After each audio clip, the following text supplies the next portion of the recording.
lead the team or to even equip the team if the team doesn't go and be the team, right? So we need to talk about the engagement to sending.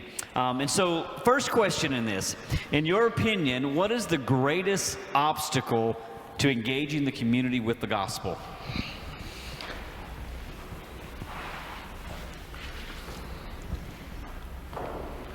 Well, if I go to a third world country, I've got an obstacle of language, right? I went to South Dakota last year on a mission trip. It was a culture barrier. I don't know, just trying to figure out where people are and understanding that. Our greatest barrier is us, our people, ourselves. I mean, we know our people. We know our communities. We know the people we're around. We know what they do every day. We don't have that. Our greatest barrier is our hindrance to talk. You know, I mean, statistics say 80% of the people are open to a gospel conversation. And the other 20%, am I afraid I'm going to offend them? And I'm kind of like, wait, where are you going to offend them? To a second hell or what? You know, what are you going to do? How are you going to offend them, right? So, I mean, our problem is our hindrance, our own hindrance. I think our people also lack a passion. They lack an urgency. They lack a realization, even though people sit in churches every Sunday, they lack a realization that if people have not trusted and accepted Christ as Lord of their life and repented of their sin, they're going to spend eternity in hell. I know we say that all the time, but a lot of people don't believe that. So there's not an urgency and there's not a passion. There's not a love. Come back to what you talked about. Where the Spirit is, there's going to be love. There's going to be love for the Lord. There's going to be love for other people. And a love for that. A love for the gospel. And a recognition that without Christ, they're not only in darkness here, but they'll spend eternity in darkness. And just a realization of that. We're the hindrance. We're the obstacle. Anybody have a differing great obstacle? Well, I'm definitely amen that. I would say the secondary one is that we're saturated in the Bible Belt culture. You know, I spent quite a number of years counseling people in Forest, Mississippi, and I could probably count on my hand. I'm talking about hundreds of people. I was not a counselor, but as a pastor, counseling people with a ministry, and I could probably a handful of people actually admitted that they were not Christians. That's right. Everybody else was saved, and then so what I learned is I had to figure out a different way to approach them. And so sometimes they would say, well, I am a Christian. I said, well, what does it mean to be a Christian? Then all of a sudden you could get a plethora of answers with that. Usually had something to do with, I'm trying to be a good person, I'm trying to please God, I'm trying to do what God wants me to do. Well, that's really what would lead into being able to share the gospel, because no man is good, not even one of us is good. That's right. And so now what? Now what you going to do? You can't please God. So the Bible Belt, so learning strategically how to have a conversation with people who knew how to answer maybe the church lingo. And so finding different ways to get under or away from that church lingo to really deal with their heart and their soul. David, we don't, in training people to share Christ, we stay away from using that question, are you a Christian? We stay away from that altogether, because the answer is always yes. You know, just almost always the answer to that is yes. And so we stay away from that and move directly from the standpoint that we're all sinners. We're all sinners, and we're all separated from God, and move from that direction instead of asking them where they are. Now, I will ask sometimes I will ask the question, okay, what do you know about Jesus? So at least I have a point to start with, so I at least know whether they even know who Jesus is or know what a Bible looks like and that kind of thing. If I can get an understanding there, then I can move into what I'm trying to help them understand. But I never ask that question, are you a Christian? Wait, did you have something to add to? The only thing I would say, and I'll maybe put this 1A along with what Doug said, that ourselves are, we need to recognize that Satan is the enemy, and that he wants to send people to hell. He wants to destroy people's lives, and he wants to prevent us from being effective in sharing. That's right. And that's why he throws all these reasons why we can't share out at us. That's why he makes us so busy that we don't have time to think about it. He's doing all of those things to distract you because he hates you. and he hates the people that you need to share the gospel with.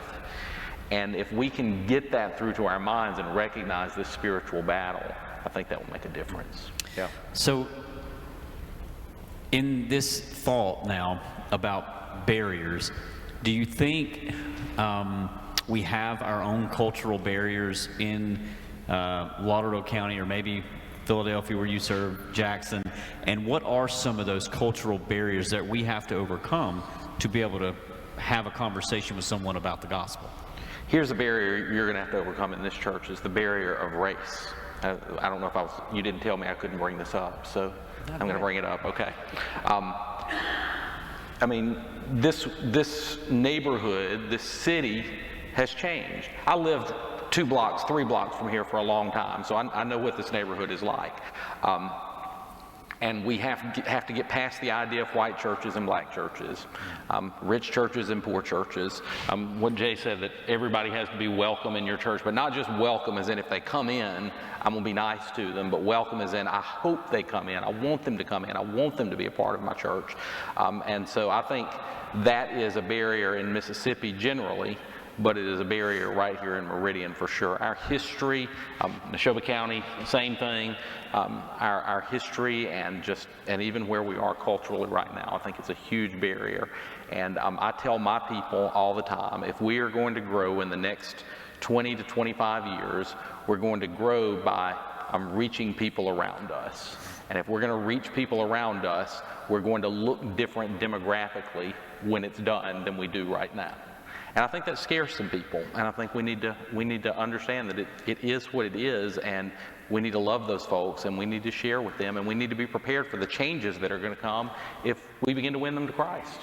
Okay, so let's move into that a little bit more now with this next question, because I'm not sure y'all have had the opportunity to read Todd Bolsinger's book, Canoeing the Mountains, but in that, he says that he's talking to pastors and church leaders as he's writing this book, we are in uncharted terrain trying to lead dying churches into a post-Christian culture that now considers the church an optional, out-of-touch, and irrelevant relic of the past.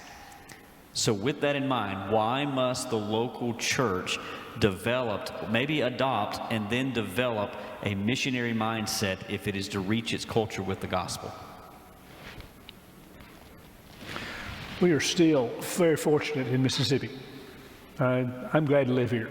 I'm glad that I can live in a place where I can walk in a restaurant and see people on the next table praying over their meal. I'm glad to walk that we've got the numerous churches that we have that are all around us, different denominations and everything else. We are in a great place where we are to be able to live. We also are in a place that we deal with cultural uniqueness. You probably have more cultural uniqueness where you are in Philadelphia than maybe anybody in the state because of the different dynamics and everything that are there. And that's not going away. That's not going away. In Mississippi Baptist life, we've been dealing with this for about 40 years, trying to incorporate and trying to help and trying to build and do cross-cultural ministries. And they're not easy. It's not an easy thing for us at all. Right. We're not going to just decide one day and vote on it and decide that we're going to put that in our minutes and we're going to start doing ministry and all of a sudden good things are going to happen. It's not. It's very costly. It's very costly. It is. It is very costly to welcome a black man just like I would my best friend who is white. It's very costly. But God is a missionary God, and He left heaven, all the riches of heaven, to come right down into our sinfulness and our poverty. And so at His very heart is He said the sacrifice is worth it. I think I believe the church has to say the same thing, that whatever it takes for us to reach the community that we live in, that we would, Wade, did you say it, that we would reflect our community. And it's not easy because some of it we're talking about building trust that's maybe never been there. Never been there. Right. And that's going to take a long time. Never been there. Some of it is also trying to figure out what are the things that we really believe as eternal truths and the things that are just cultural distinctives about our church and our community. There are certain things about church that you don't find in the Bible, but you've been doing it and you've always been doing it. Yeah. and it may require you stopping doing those things and focusing on other things so you can reach the people that you need to reach. And if you do that, taking prayer requests out of the bulletin, for example. If you do those kinds of things, you're going to get enormous pushback. And from people who mean well and think they're doing the right thing. But you need to understand that if you're going to do the things to reach the next generation and to reach across cultures, you're going to have to take some things that you really love and maybe stop doing them, because it is a hindrance to you actually reaching those people that you need to reach. The cost of not doing them is that our churches will die. Mm-hmm. That's exactly what they do. But it is, we have our children's minister is a black woman named Kenya.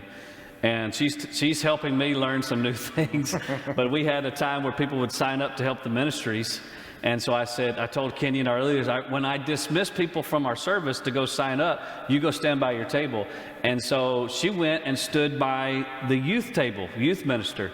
And it wasn't until everybody was leaving that she realized she was at the wrong table. She was supposed to be at the children's table. But she said, growing up in the black church, we called anybody from a toddler to college was a youth.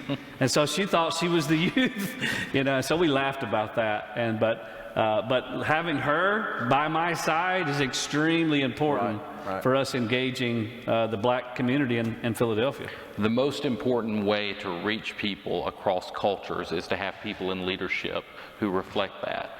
It's also the hardest thing to do. So that's going to be a huge barrier, but we've got to figure out how to overcome it. I agree with everything you guys have said. In fact, I would even push further and say that if you're a missionary, and we do have at least one here, I know, or former missionary, and I'm sure that Greg would agree, is that you have to assimilate into their culture, not the other way around.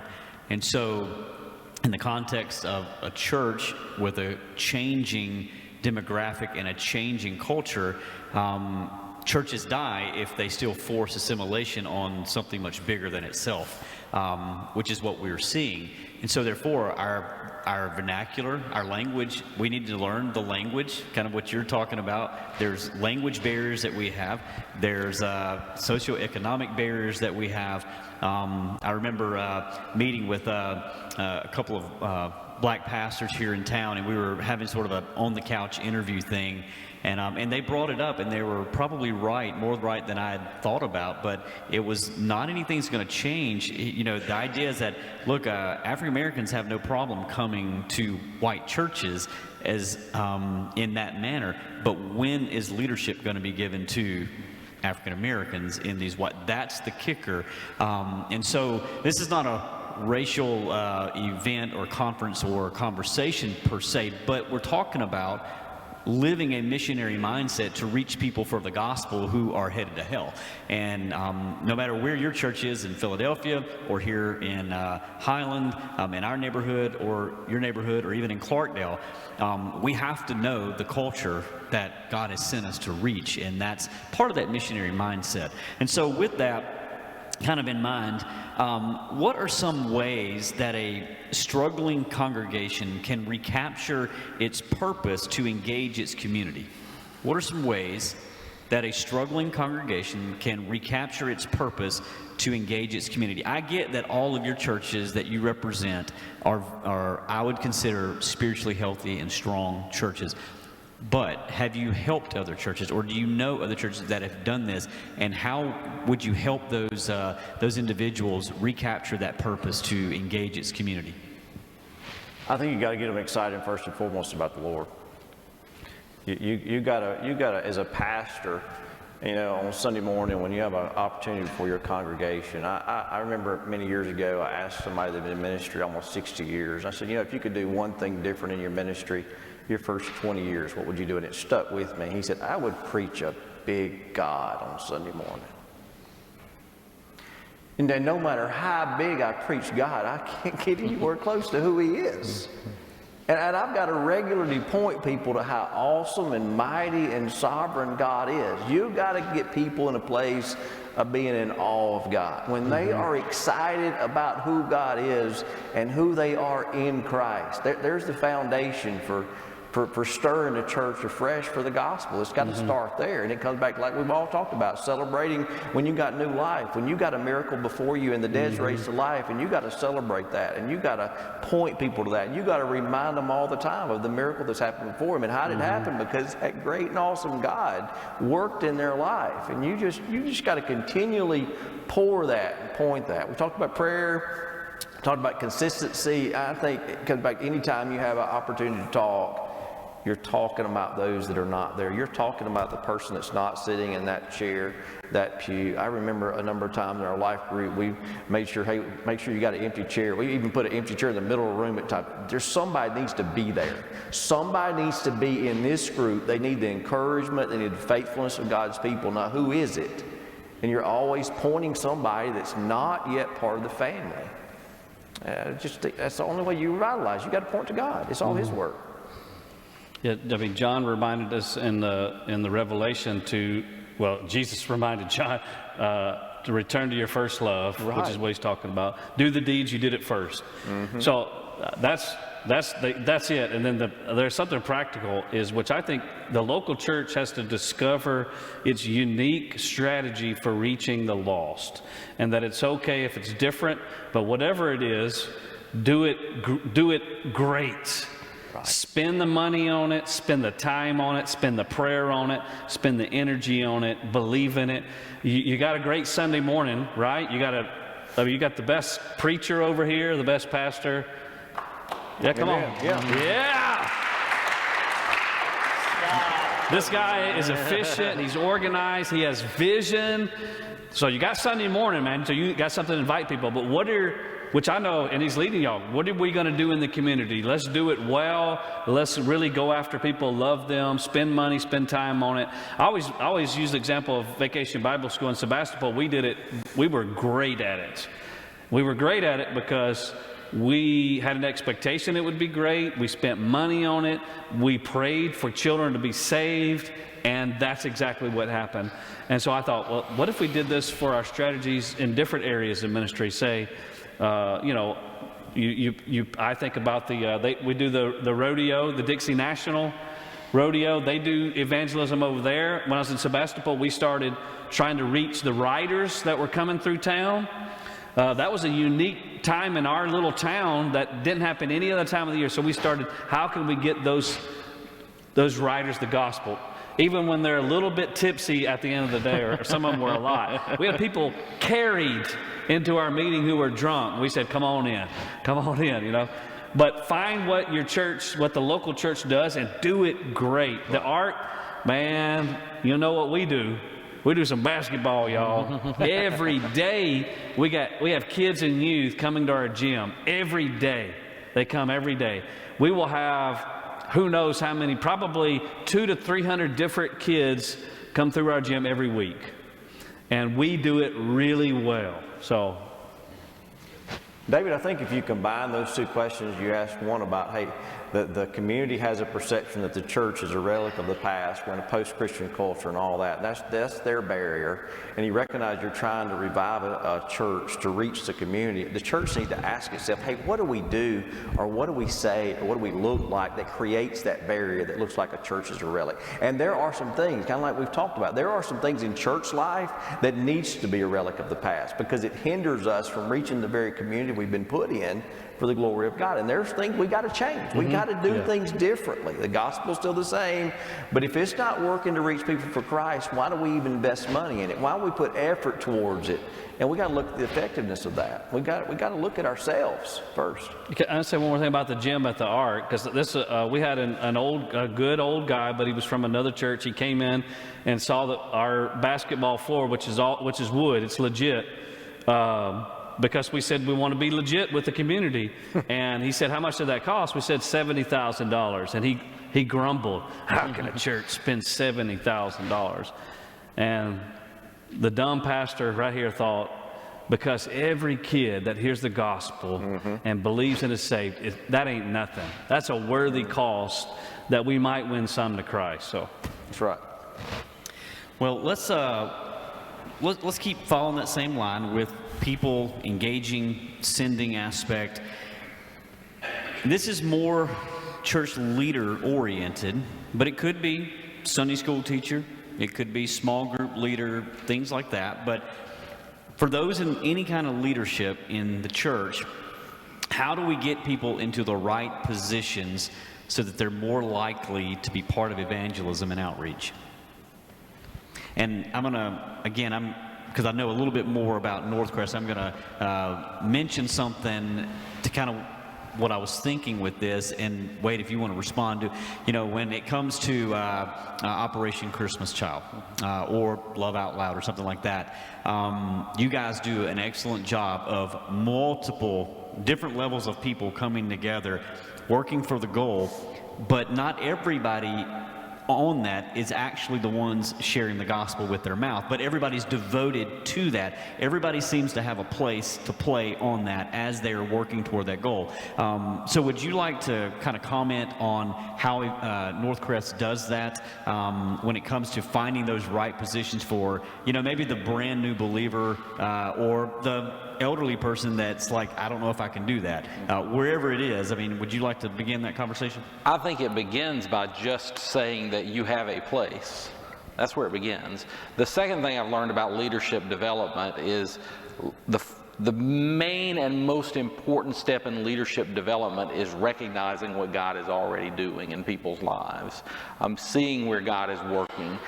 One of the things that I did before I became a pastor, and even up until a month ago actually, was I taught a Sunday school class. I taught a life group. And my goal was always to multiply that group. So I'm always looking for somebody who is going to be that next teacher, who's going to be that person who can lead.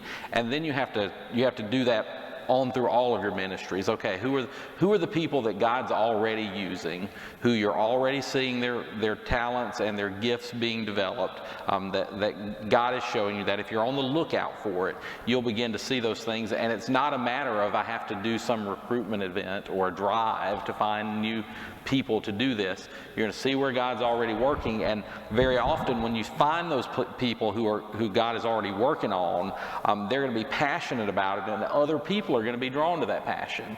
And so I think that's the biggest key, is recognizing where God's already working. Anyone else like to respond to that? How do you get people into maybe the right position so that they're more likely to be part of team evangelism? I think you bring people along. I don't think anybody. You've got to start somewhere.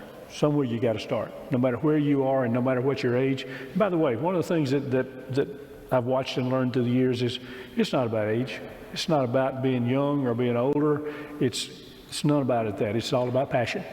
It all comes back to how much do I care and how much am I willing to be able to be used of God. And then you bring people along. And as a leader, and as your leadership staff in the church see people and see the people being willing to be used, you begin to use them.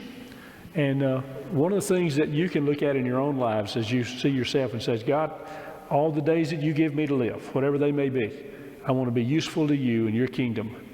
And then from your standpoint, you can simply say, Pastor, anybody else in leadership role, Sunday school teacher, if you see a way that I can be used, I'm willing.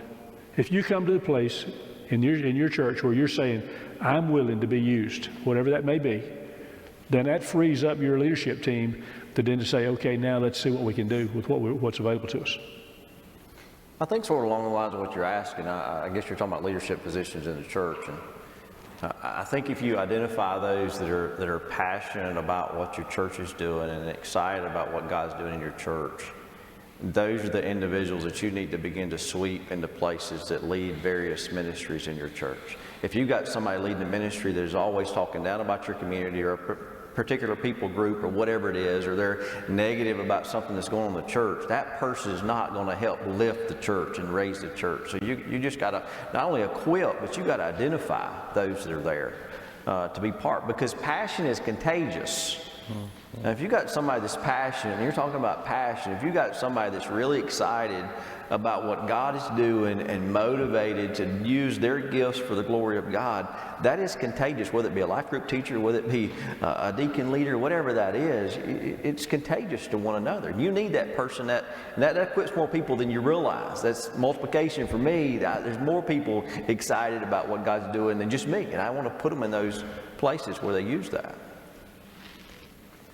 I'm not sure, I'm sure you guys have thought about this, but one of the areas that we try to remind one another periodically here is that even putting people into the mindset of when you have guests come in, we don't know their spiritual condition, at least maybe someone does that brought them, but often most of us don't. And so when they come in, I mean, even before they get to the building, just the fact that our folks are, nice, they're talkative toward them, not overbearing, but at least they're kind toward guests that are coming in, no matter who they are.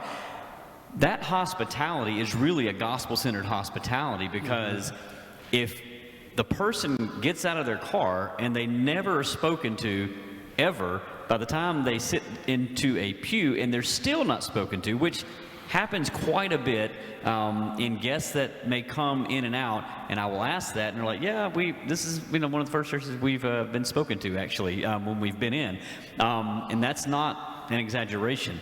And so just that right there, if our folks are not even just talking to people with that mindset of being biblically hospitable, then how in the world am I going to be able to share the gospel with them in the preaching event? They're already closed off at that point. So even putting people in those positions, whether you have a hospitality team or a welcome team or a greeter or Sunday school or anywhere else, putting those people into those environments, I think can go a long way of beginning to help us shape these environments like we were talking about a while ago, but also giving them areas in which they can begin to grow more confident in sharing the gospel, although it may just be beginning to greet someone, and then as they move into that. And so last question, let's talk about the individual person within our churches. How can we help them use their everyday rhythms of life to get into this pattern of sharing the gospel? Or planning maybe their own evangelism or outreach events or anything like that. How do we get them to use their rhythms of life that they go in and out of to be able to devote toward evangelism?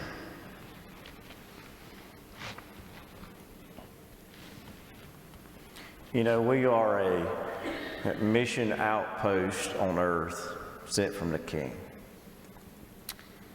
And I got convicted, everybody can do as they choose. I personally got convicted about a year ago, and nothing wrong with a church benediction or a closing prayer, nothing wrong with it. I personally got convicted that I was painting a picture of we've gathered this morning and we've sang songs and we've heard a word, and now we're closing the service and we're done.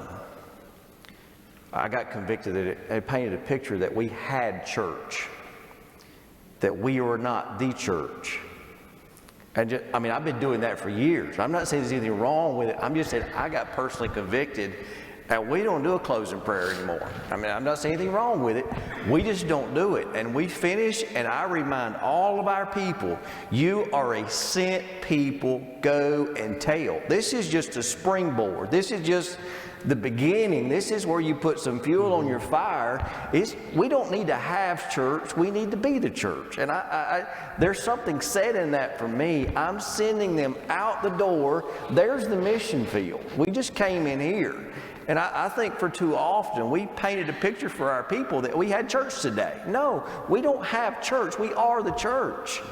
And we teach things about what we say and how we communicate that. So every Sunday, my people know, hey, when we're finished with the last song, and if there's any announcements, hey, you're a sent people, go, you got to go tell. So I think you model that. You establish that rhythm in their life.